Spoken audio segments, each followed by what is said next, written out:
Hello and welcome to the Ultimate Men's Movement. I'm Dr. Jack Rocco, your host for another episode, and we're bringing it back to the military. My time in service was a very important time in my life.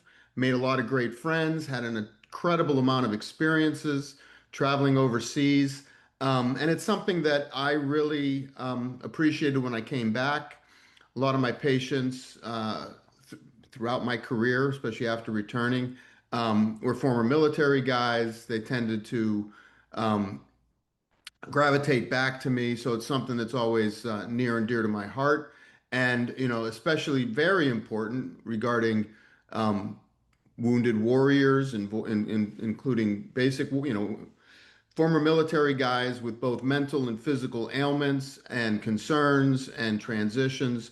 So I have Hiram Figueroa with me, and I've been following Hiram on LinkedIn for several years now. He is I'll let him introduce himself, but he does a lot of service for military members, continues on. He does a lot of posting and honors a lot of former military guys. So I'll let him introduce you. This is Hiram. Thank you for coming, Hiram. Hiram's on we got an East Coast, West Coast thing going on today. So I love it. Technology. Welcome, Hiram. Well, thank you. Hey, Jack, I appreciate it. My name is Hiram Figueroa. I served in the Marine Corps for close to 14 years as a veteran and advocate for veterans' rights. And pretty much I've spoken to Jack, and pretty much I'm a public servant for the veterans and giving a voice for the people that are suffering in silence. So we're having a conversation, collaborate. We're going to be able to talk about quite a few things. So I'm going to give it back to you, Jack, so we can start moving on. Yeah, thank you, Hiram. And you have your own show, don't you? I've seen a couple live. You've done some live, and you really do service military guys. I saw one recently you did on introducing military members to AI. What are Yeah. some of the other shows and services that you've recently or in the past several years have helped veterans with? So, when I first started doing LinkedIn Live several years ago, it was to help me cope with my PTSD and able to articulate and speak to the general public, right? So some people are afraid to speak in, a public setting. So I learned how to do that. And then after a while, it's like I got good at it. I got good at it after a while because in the beginning, several years back, when LinkedIn Live was popular, I was able to captivate everyone in there and show them about PTSD, veterans' rights, them going through transition, unable to identify themselves. Now I did a couple of shows. We did a couple of shows on AI. That was being introduced, but the biggest thing that we were talking about is veterans that serve wars, like the one we have right now is Major James Capers. That was my last episode. That was about a year and some change ago. And this is a man that was the first African American battle commission officer in Vietnam. So he went from enlisted straight to an officer because his lieutenant got killed in action. Did miraculous things, and then because of racism and everything else, they were denying it. And then this general said that he's going to get awarded the Medal of Honor. And guess what? He dies in a helicopter crash. So now it's 60 years later, and now we've been able to lobby his intent and utilize the back office with my business partner and myself. You know how a lot of people say we're going to advocate for this person to get their Medal of Honor. We put it on paper. If it's not on paper, it's not real, right? Right. So guess what? We got it done, and now he's going to get the Medal of Honor. He's projected to get the Medal of Honor after freaking 60 years, June 18th. Now, does he So, does he have children or family that are still surviving? That he mm, was single at the time, and well, his son was severely handicapped, died in his arms. His wife died. You know, he came, to peace with it. He's been on the Sean Ryan show, and he's been on a couple other shows. But the biggest thing that we want to be able to share with you, this Jack, is that in a situation like that, other people have other motives to monetize his legend. We don't, right? yeah, And yeah, it's like, oh, we want to. take you here, take you there.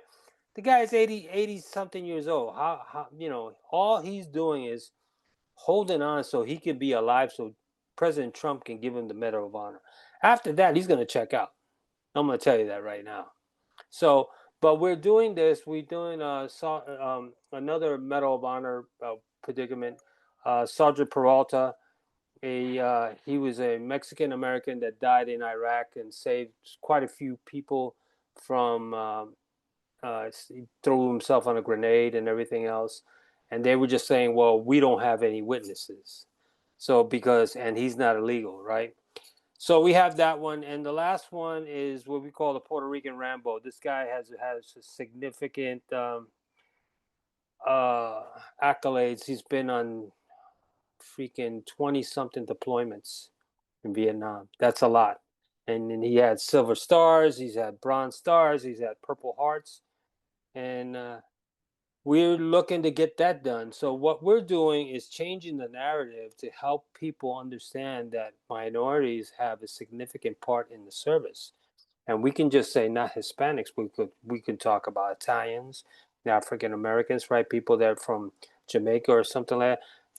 When you're an American, you can't identify the point of what is an American. An American is living in the United States, right? Now you have a heritage, right? Culturally speaking, you could be Italian, Polish, Greek, German. You're still an American. So Yeah. for us, it's people don't understand. Go back to America. Well, you are in America. So like And we spoke on. if you're fighting for your country, it's also, I think a lot of it is the idea of, church and a church. Is a church the building or is a church the people? And I think, there's clearly a lot of debate and heated arguments going on, especially currently about these things. But the history does run deep. Mm-hmm, I saw something online where a woman was saying, this is a guy who was, is a Native American. He's, a Native American, and she's on the phone, some quote unquote Karen on the phone calling ICE on this guy who's a Native American. Like his family was born here, his generation goes back, and he's still an American. And it's the lines are blurred and rigid sometimes, and I guess it's great that you're clarifying the record. That they always say history is written by the victors, and if you're from a group that is considered outside the whatever traditional view someone has on it, you have every right to fight for your recognition, your contribution. It is a melting pot. I said, and my grandfather, I was raised Italian, and when my grandfather came to this country, Italians weren't white. And it's something that um, people don't necessarily talk about, but in those days when he came here, eugenics was something that was, really at its peak, and mm-hmm. a lot of the big businessmen were all in favor of eugenics before Hitler, enacted his crimes and takeover. Um, and at some point, things transition. So, it's very interesting. But I commend you on, whoever you're fighting for. You're fighting for Americans. You're fighting for service members. You're fighting for men, which, my passion, my goal to help men of all races, creeds, colors, and especially if you're fighting for the country, you have special needs. You have special interests, special sacrifices that you've put out there on the line, and you need to be recognized for them. So thank you for bringing that to line. Now, Well, go go ahead. ahead. Go ahead. Well, I just want to add to that it's funny that we live in the richest country there is, but when it comes to historians, our Americans are pretty much ignorant to where history is, and they choose to be significant. They can't even identify themselves, right? As you say, you're Italian, right? I'm Puerto Rican. They go, oh, go back to Mexico. I say, well, here is the thing, ladies and gentlemen. I use this as Puerto Rico is a part of the United States. It's a commonwealth, right? People don't get it, right? And Yeah. then going like, how does that compare to Mexico? Mexico has its own country. Well, you're not part of America. So what is it that Americans, and I just want to add to this, what is the perception of Americans? What is American, right? What is it? They don't, is it, you can't be blonde hair and blue eye every day, right? For what it is, because we're not over there and back in Germany, which they're trying to do that ethnic cleansing stuff. Now we have, you're Italian, I'm Puerto Rican. We have a lot of things going on. Americans are Americans, right? And Americans, veterans, they need that type of continuity and balance to say that I'm equal. So, Mhm. to your point, equality is the biggest thing that we need to talk about. You know. Yeah, and the contributions. My grandfather was very proud of his contributions. He came here when he was, late teens, early 20s.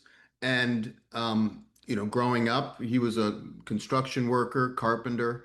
And, we would drive around Erie, Pennsylvania.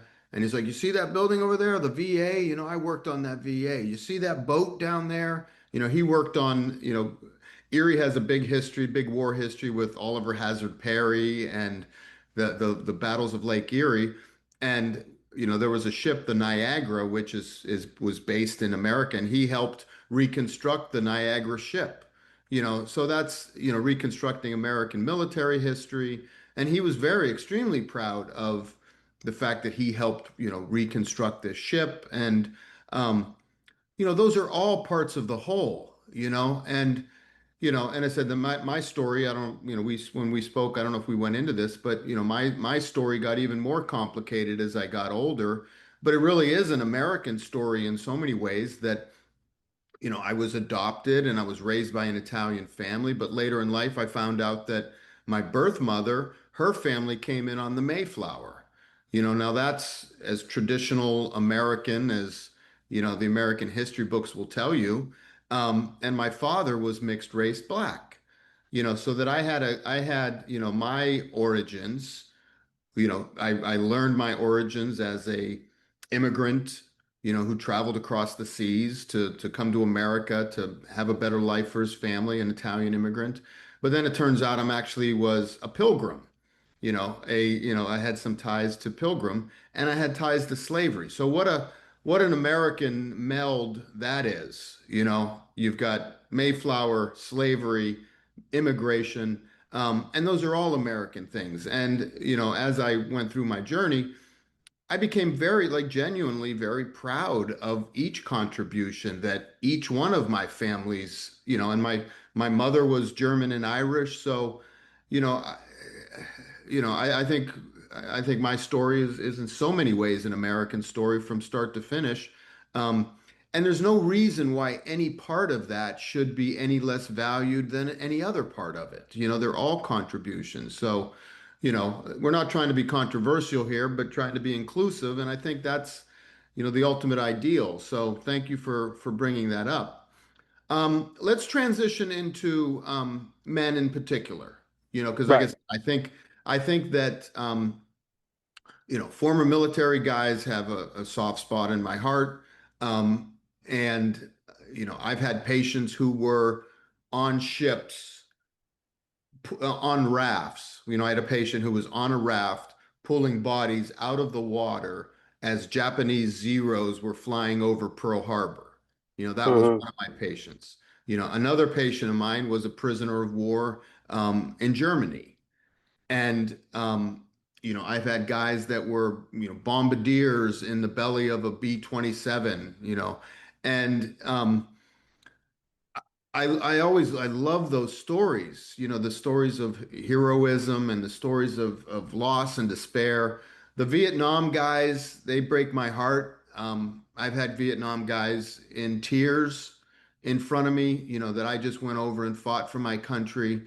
And, they come back to San Francisco and they're sitting on a plane for hours because there's protesters outside. Um, and they eventually deplane and they're walking through and they're being spat on and called baby killers. And, these are guys that, so the tragedies and the successes of our history, I don't think you can negate any of them. But I think I try to be positive. You need to recognize the negative, but you try to be positive. What are some of the things that you see as a reoccurring theme amongst military members, war veterans, and those who didn't necessarily see war? What do you think some of the biggest transitions are with this population?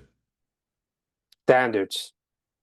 Say They're it again. not maintaining standards. The men are not holding their standards. Their standard. What standards?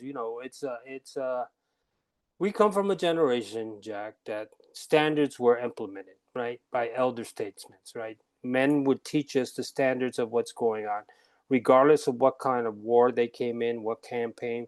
There was a standard of able to relate to the men, to be able to bond, to be able to understand, to be able to foster the relationships, to understand what they need to do to be at their point of life as a man. What we're missing in this generation that we spoke offline is we have your sigma males, stoic males, your alpha males, and you have your beta males, and pretty much from today's perspective, too many distractions, right, and not enough quality of substance to be able to say that's a man's man that I'm talking to right now. I can see the character, I can see the grit, I can see everything else, and you do a practice, right? You keep things professional, but from a man's point of view, you can see the level of men that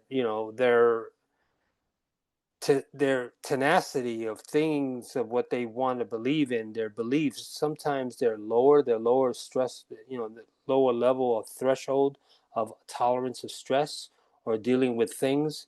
There's a whole combination. What you're seeing today is it's not as intense, or there's not enough quality men as it was back in the day. Pretty much it's probably 1%, when back then it was about the top 5 or 10%. So pretty much you're seeing a lot of men that they think they know what's going on from especially veterans, but when it comes to personal growth, spiritual growth, personal development, that's when you start seeing where their mental capability is.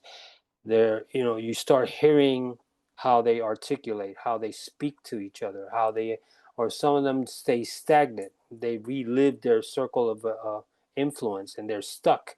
They choose not to grow. They want to Hmm. feel happy. They want to capture the memory, but they don't want to move forward. That's what you're seeing in today's society. Yeah. Now, do you think, because I agree, I think men hold a certain responsibility.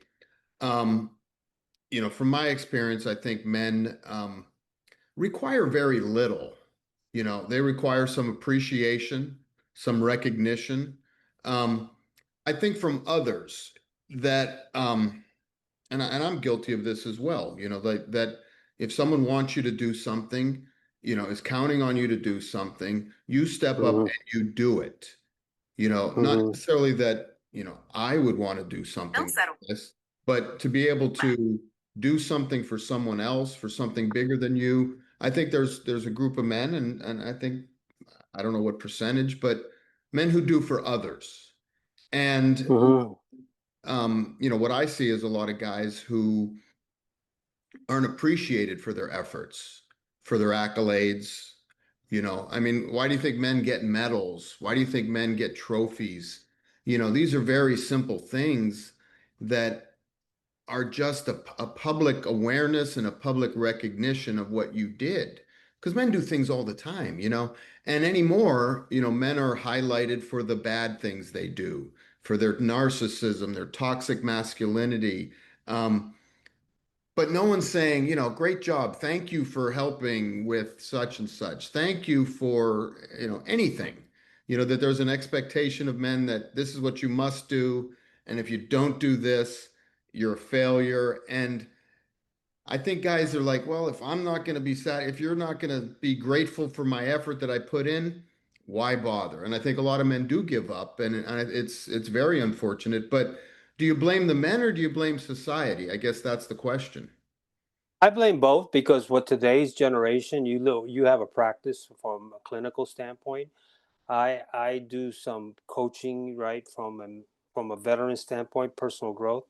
And what you're seeing is men are looking by society of the expectations, but they're seeking validation. And the validation is very important, right? We're built differently than women. Women know how to socially network, they can multitask. Men are providers, they stay in their cave. Things start going on, they need to be by themselves to associate themselves. Sometimes they feel good about themselves when another man compliments them or supports them. It gives them a sense of euphoria, in a sense that I feel that I have some self-worth, right? And in today's society, if you notice, the competition with men are very fierce, and then pretty much it's a double-edged sword. If you see it that you're competing with each other, or you're looking for a village to able to foster a relationship, to be able to have something that you can identify with yourself. At the end of the day, you know, and I know, Jack, that you have to identify with yourself. The minute you walk in the door, somebody can assess you and say, that guy knows what he's doing. I look at Jack, and Jack has that presence of mind. He has that, more or less, that aura. And what you're seeing that a lot of men are seeking that from different avenues. Not all men do that. And I think that from that point on, you have to identify with yourself and accept the account, and be accountable for your shortcomings, and learn how to develop that so people can respect you instead of you asking for respect or demanding respect Mhm. because it's earned.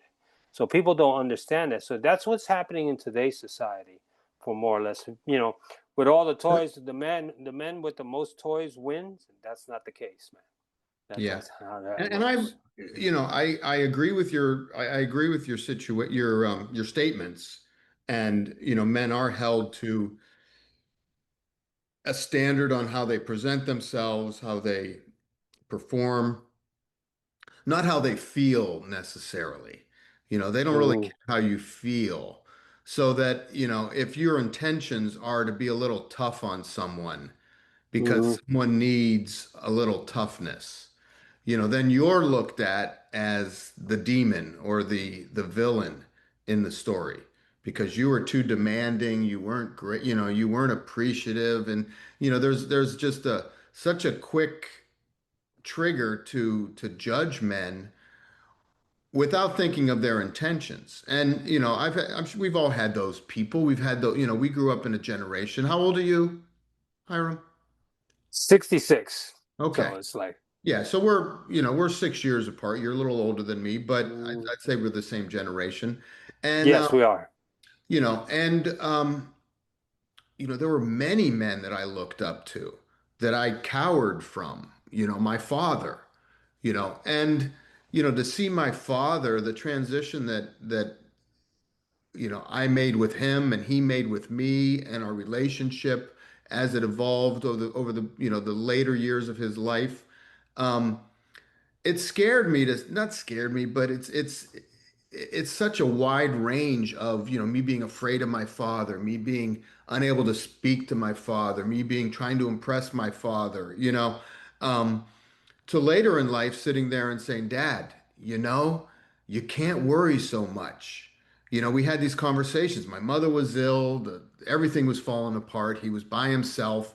And while my mother was in the hospital, we got a opportunity to be in the house by the two of us as grown-ups, sitting there watching battle bots and cops and Seinfeld and having conversations, just the two of us that we had never had in our lives. But to really see his true anxieties, his true fears, and his true intentions with a lot of things. But I'm probably guilty of misinterpreting his intentions, or thinking that he was tougher and not so emotional as he was. But later in life, when you see him cry and you see him say, Jack, I just, I worry about your mother. I can't lose her.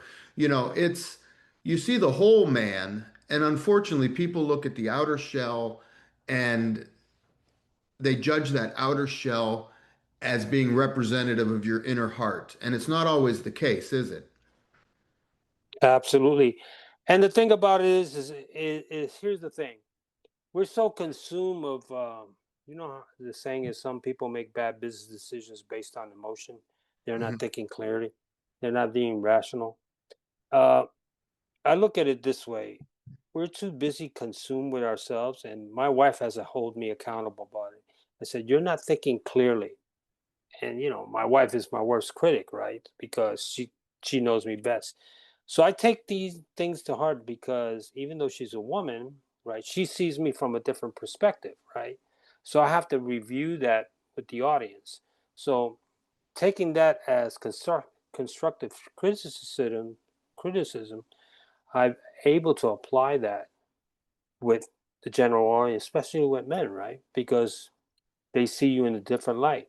So those are things that I feel that are important at that point, to see how we communicate. But like I said, I truly believe that we're having such a major disconnect with men right now, Hmm. that from a spiritual standpoint, everybody's living in the world today, but they're not looking at the humble beginnings that got them to that place. Everybody has a story, but they forget the story, and then they're consumed with, keeping up with the Joneses and making sure they're up there in that level. So that's what I see right there. No, and I try to see a balanced view, and I try to see an optimistic view. And I could join you on the pessimistic argument side of the world, and it's not the world Mm-hmm. we grew up with. And I think every generation does that to a certain point. Um, and I'm sure the world, there's a pendulum in the world that swings where, what do they say? What's the phrase? Um, good times prevent, or, bad times create, yeah, that's the phrase. Bad Right. times create strong men. Strong men create good times. Times. Good times create weak men. Weak men. Weak men create bad times. Bad times. And that phrase didn't come out of nowhere. That phrase has been passed down through the generations because of those things, and those trends and those movements. And is today any different than that? Um, No, it's worse than that, right? Sorry, it's worse than that because, to your point, Jack, show me your friends and I'll show you your future, right? These are mhm, basic grassroots things that we grew up with, right? That show me your friends, who you associate yourself with tells you me exactly where you're going. So you're looking from both sides of the spectrum. I just look at it from that point. I've seen it, in all due respect, from your end, but from my end, from veterans going through, transition, they losing their identity to reinvent themselves, to challenge themselves and feeling inferior, and then making shortcuts in their lives. Those are things that I see. mhm. So I, Well, I who do try you not to look at recommend? everyone. As a general, to go along with that, as a general, you're dealing with these guys. What do you recommend to them? Do you recommend church? Do you recommend military groups? Do you recommend sports teams? Because men, I think, do need strong men as leaders, strong men as mentors, strong men to hang around. What do you recommend to your military guys or your men in general, that what is a good group to hang out with where, you could go sit at the bar, you could go, do any number of things of nefarious activities, Um, it's endless, but you could just sit at your house and stay online your whole life and have no friends. Um, but you need those friends and you need those memories, your old friends. What do you recommend? What do you tell guys to be a positive influence on them? How do you motivate them or recommend positive things to them to get them out of that rut, to reverse those trends? Do you know what, Jack? That's a great question. The way I look at it is discipline equals freedom, right? You can motivate somebody, but motivation doesn't get to where you need to be at. You got to be disciplined. All of us men need a sense of community. We need to be accepted. We need to have a sense of belonging. The biggest thing I could say is that I'll use my story. Sometimes you chase and you hang around with the wrong crowd and you find yourself losing all the time or being ostracized. Sometimes you got to be able to step out of the crowd, look at yourself in the mirror and say, I'm not doing something right that's not working for me. I need to take accountability to find out what's going on with me to change the direction of my life because I'm repeating the cycle and I'm getting the same type of results. To your point, men need to be able, if they're a believer in the man upstairs, I think they should have that conversation first. You know, have a come to Jesus meeting and say, I'm messed up. I'm screwed. I need a mentor. That's the biggest mentor you can ask for. Hmm. Other than that, speaking from a spiritual standpoint is more or less give yourself of selflessness, right? Be a team player. Give back to society. Give back to community. You can imagine that by doing that, manifesting things come back to you tenfold. But people, how many men do you know, Jack, that have a purpose, personal purpose? Yeah, I mean, you're right. I think um, I always talk to, I say that about in the military, a lot. When I was active duty in the military, men had purpose and men were inspired and, did incredible things. I thought it was amazing. I came out of residency, um, 31 years old, and I went from being 31-year-old senior resident to chairman of orthopedics in middle of nowhere, Japan, Misawa Air Base, Japan. Mm-hmm. So, I'm completely by myself, completely alone, in charge of all the entire orthopedic department, an unbelievably crazy experience that, they're trusting me with this. They're trusting me to be in charge of the entire orthopedic surgery department on a base of 12,000, 15,000 people, their children, their wives. Um, and I just finished residency myself. And not only that, but I was the hand surgeon, I was the sports surgeon, I was the fracture surgeon. I did nerve repairs, I did incredible shoulder fractures. I did femur fractures and drunk airmen that ran into a rice field. I could go on and on and on. Guys at the wood shop that mangled their hands, or went through a window. Dropped a bomb. I had a guy who went to unload a tank off an F-16, and he thought it was an empty tank. Guess what? It was a full tank. And when they released it, it went down and shattered his ankle. So that was all on me. And you know what? You rise to the occasion in those situations. You look to your left, you look to your right, and there's no one on either side, and you have to do it, and you step up, and you have a purpose, and you succeed through that purpose. You know, Mm-hmm. but like not just that, the entire, you got the F-16 pilots who were also my friends. We traveled together. The F-16 pilots were kind of on their own. They were their own little private football team, and but you still interact. And I took scuba diving lessons with, one of the guys. I went on a trip to Australia for the Olympics with another guy, and they were young kids as well. But they're dropping bombs and kicking ass and taking no prisoners. Like they had purpose. They rose to the level of their purpose. They met their goals. They were, doing incredible things because they were given the opportunity to do incredible things.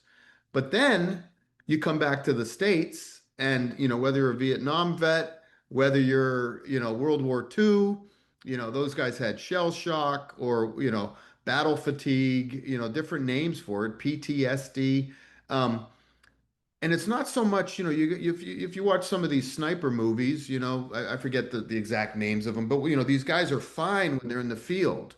You know, there, Mm-hmm. there's bombs going off all left and right. And I forget which movie it was, but it was really striking that when he comes back from service, it wasn't the fact that he was out there shooting bad guys, that there were young kids with bombs strapped to them, whatever horrible situation that they endured, and they succeeded or failed. And if you fail, you suffer the ramifications. The stakes are high. But then he's in a grocery store and his girlfriend tells him, "Can you pick a box of cereal?" And then they go into his mind and he's looking through the cereal and he's like, I don't know what any of these are. And he freaks out over a cereal box that that Hmm. that stresses him. He doesn't feel like he knows he's going to disappoint her. He doesn't understand what the difference is between a Cheerio and a Fruit Loop and a, whatever. Um, and it's when you come back a lot of times that those stresses of, damn, I was doing this and that and I was great. And now a car pulls up next to me and I'm freaking out. I'm jerking and, I become angry. I suddenly like just can't control myself anymore over someone wanting me to pick out a box of cereal when I was freaking leading 100 guys. Like, what a transition, when you really think about it. And it's no wonder that these guys have a hard time, but they also come back here and they don't have the ability to be put in charge. Maybe No. The World War II guys, they came back, they could start their own business. They could use their skills that they learned as being a logistician or someone who scheduled the trucks moving out, they could use that to form a bus line, or he could use his skills in, procuring materials to open a grocery store. But you come back to this corporate world, and now you're expected to be just a cog, just a little piece, just shut up, you know, take the forklift and put the boxes on top. And they're not challenged. They're not able to start their own hardware store. It's a different world. So, the traumas that our current military members face are so much more daunting when they come back because they've lost that purpose. Where am I wrong? You know what? You're not wrong, Jack. I could just tell you, I worked in corporate America. I'm a prime example of what you're talking about, right? They don't like corporate America. It's all about the numbers. It's all about, I'm hugging, I'm coddling, I'm talking to you. They don't like that matter of fact, I get things to the point and, communicate, get the job done. Because in the corporate world, for a lot of veterans, that's natural, right? Take charge and get things done. In the corporate world, it's more like you're threatened, you're trying to take my job, you're not paying attention, you're uncoachable, right? And what the biggest thing that we notice, Jack, that it's a two-story fold. The military, the veterans come out and they don't have any transitional skill sets. But corporate America says they support veterans, but they don't have the skill set to learn how to deal with veterans that are going through transition because they have zero tolerance. Go Mhm. ahead, Jack. Go to Johnny's cubicle and learn how to do a spreadsheet. You just came back from being an orthopedic surgeon. You got to work with this guy. Johnny, who just graduated the college, has no inkling about what he's doing, but he has a master's degree and he's going to tell you how to do things, but he is very impatient because he shows no respect because he's self-entitled because he's in position. That's Mhm. one classic example of veterans and corporate America clashing. But when it comes to Veterans Day, when it comes to Memorial Day, when it comes to the 4th of July, we're all Americans and thank you for your service. Thank you for your service is full of shit right now, Jack. So that's like an insult. That's the worst thing you can tell somebody, unless it's somebody that is sincere, that has served, that understands that. But in passing doesn't mean anything. That's just saying hello. You're insulting the veterans today. Corporate America really can take it or leave with the veterans because we, as veterans, you've given us the opportunity. We can do the job if you give us the free reign to do it.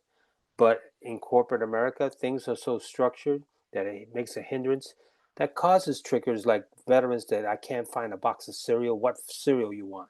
Do you want Frosted Flakes or Fruit Loops? Or do you want, you know, pretty much Wheaties or whatever the case may be? Or Rice Krispies? Which one do you want?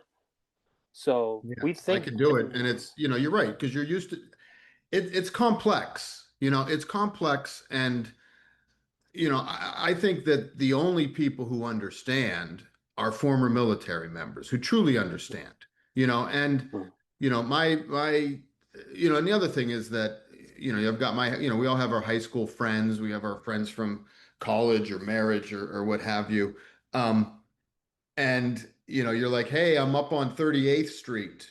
Like, oh shoot, I'm down on 4th Street. I can't make it up there today, but we got a lot going on.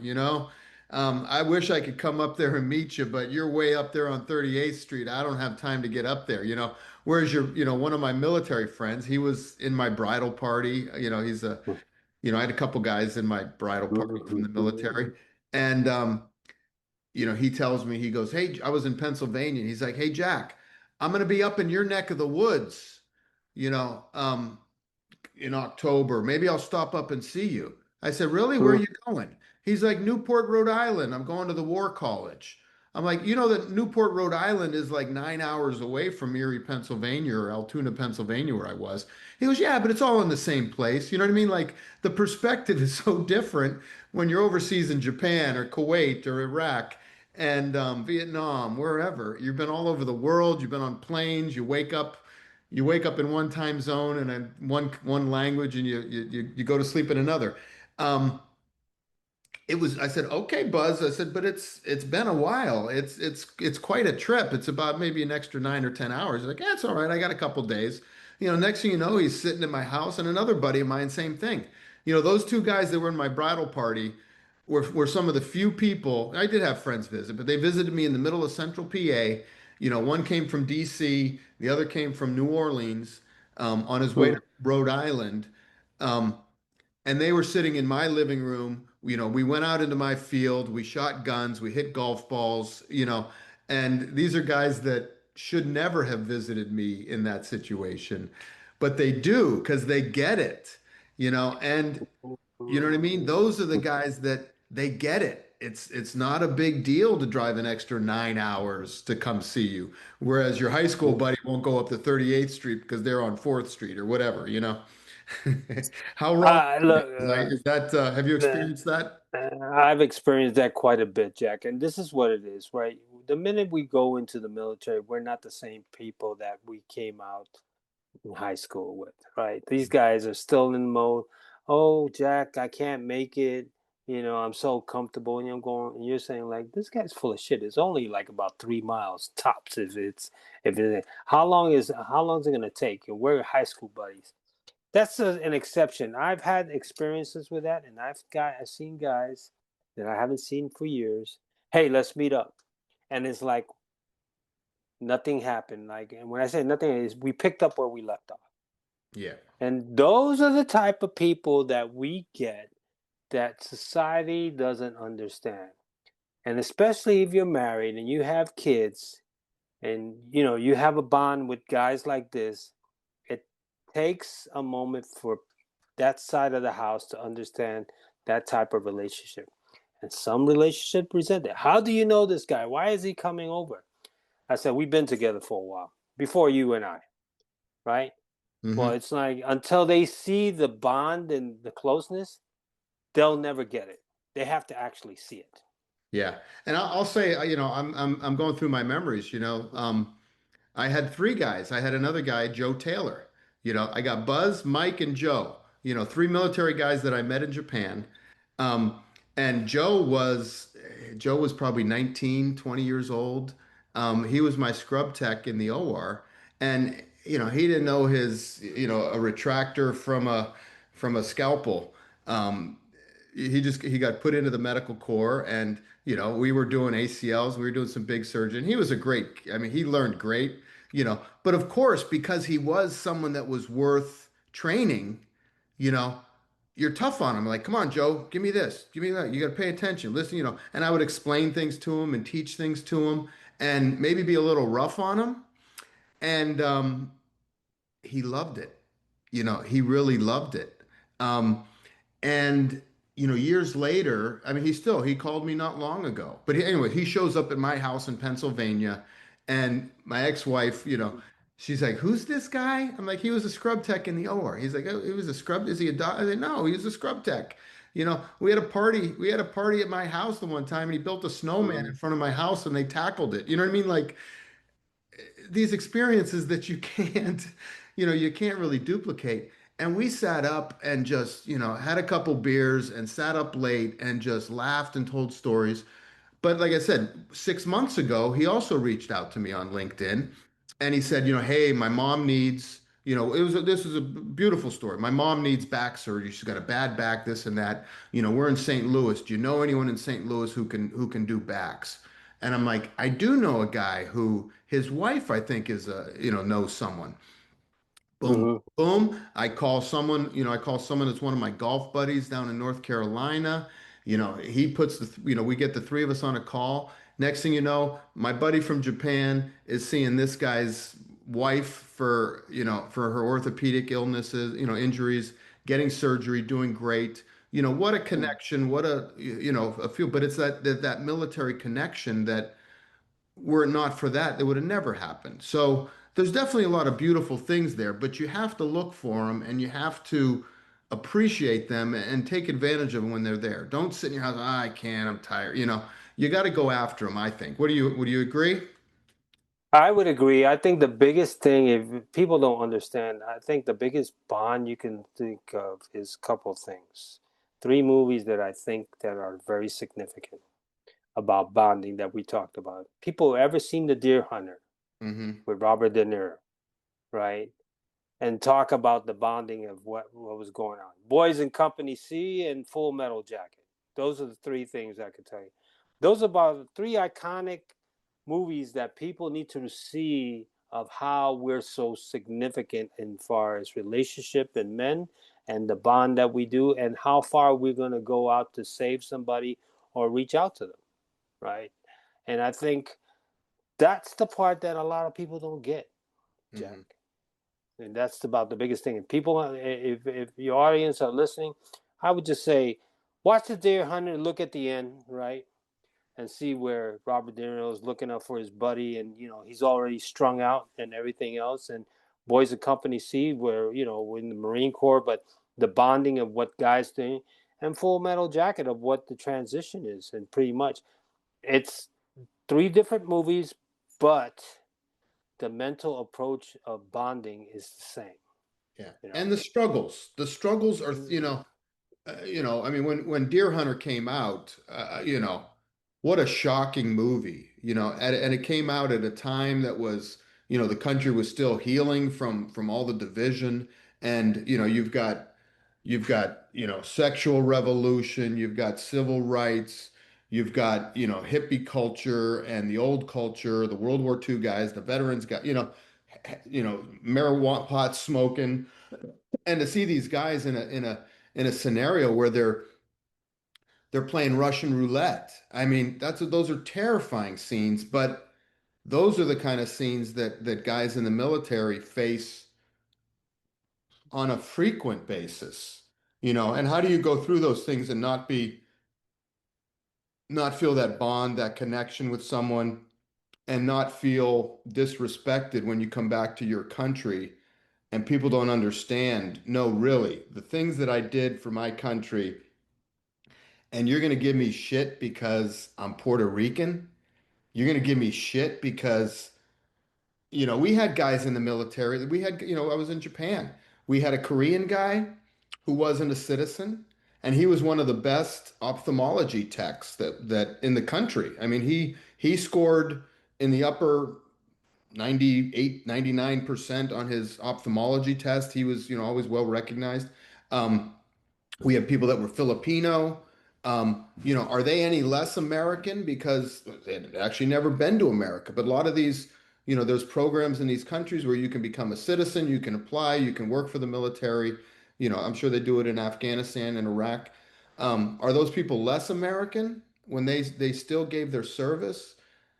Because they didn't come in on the Mayflower, their family wasn't born here. So it's you really have to respect those things, and it's not clear cut, and the mental stress, the physical stress, and they come back with war injuries. Not just you can't see. There's the invisible wounds that you can't see. Mm-hmm. But how many guys you've seen? One leg, two legs.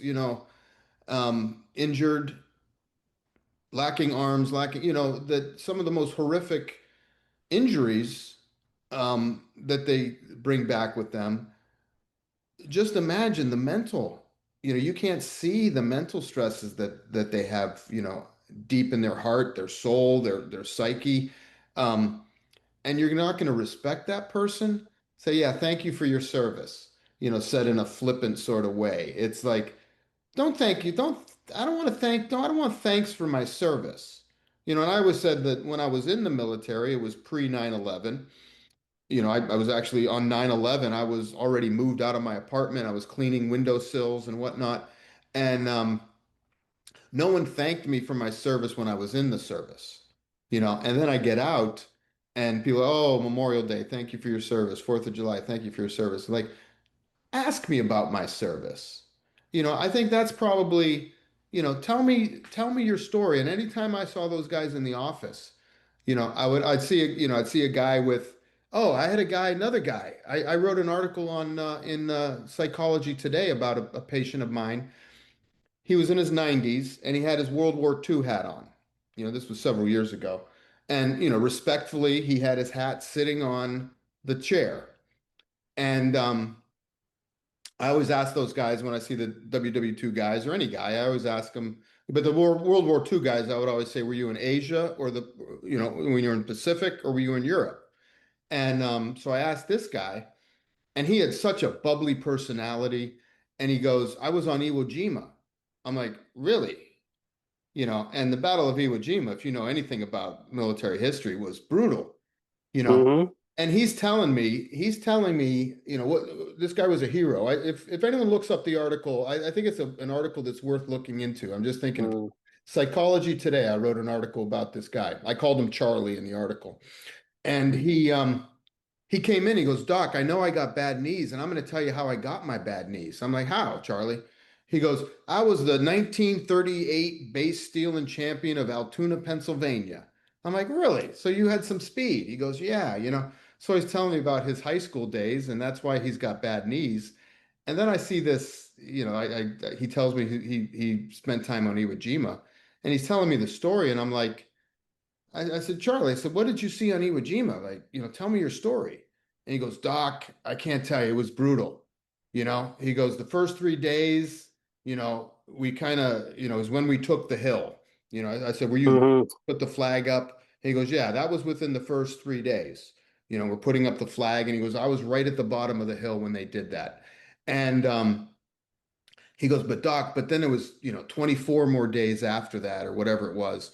And he goes, and Doc, I can't even begin to tell you, the parts, the blood, the screaming, the rats, the smell, like he's reliving this stuff, and he's going through in his mind.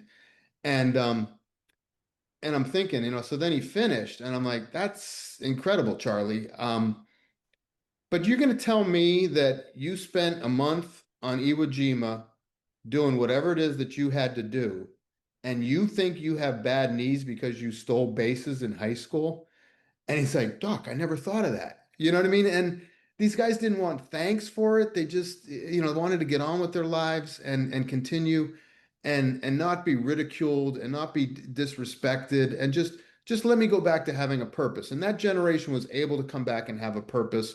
Whereas guys now, like I said, they get a job at the Walmart distribution center driving a forklift. So the stresses of today are, I think, significantly worse than that generation because they come back without a purpose, without Yeah. respect, without true understanding of what it is that they really went through. So we're coming to it. I hate, finish up. What are your final messages, Hiram? How do you, what, because we're getting to the end of our time here and I don't want to, we could talk for days and we could have you back again.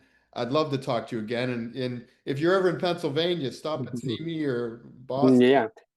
Well, my mom lives in southern New Jersey, so it's not too far from Pennsylvania. So Oh, it's not. It's only a couple hours away. It's not a yeah, problem. you'll be here someday. I'll be there sometime. What's your final message to, veterans, um, try to make it a positive message. Let's keep it, positive. We're on rebuilding and, we want good advice from you, um, as someone who's been there, someone who helps the guys, someone who's struggled, but give us a morale boost. please. First of all, you need to get out of your own way to be able to understand when you need help. Always ask for help. It doesn't hurt to ask.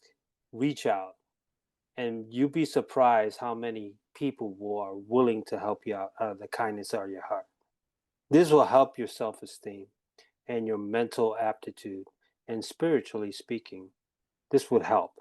And I think that today's society, a lot of us are not asking for that.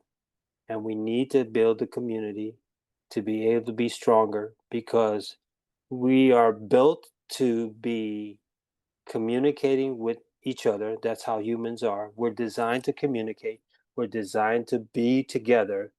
Don't be isolating yourself because you have issues. That's what I would say. Yeah. And you nailed it. You nailed it, Hyman. You know, very, and we all have that tendency. We want to be the rugged individual. You want to suffer in silence. You want to, not bother anyone, yeah, I don't want to go there. They're just good, but you do. You owe it to yourself, and you owe it to others, you owe it to your children, you owe it to the those that follow you. So thank you so much. I've enjoyed this. We had a great conversation, and you don't get the wisdom, you put yourself down, and um dude, you've earned your stripes, you've earned your accolades, and you continue to help others, and you help yourself by helping others.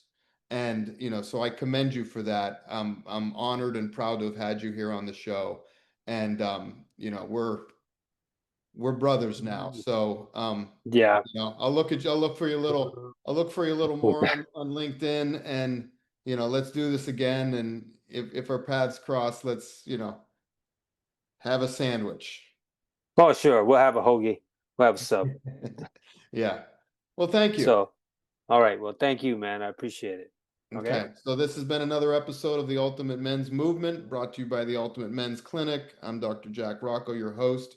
I've been honored to have Hiram Figueroa on the show today. He's done a fantastic job. So thank you all for listening, and I really appreciate it.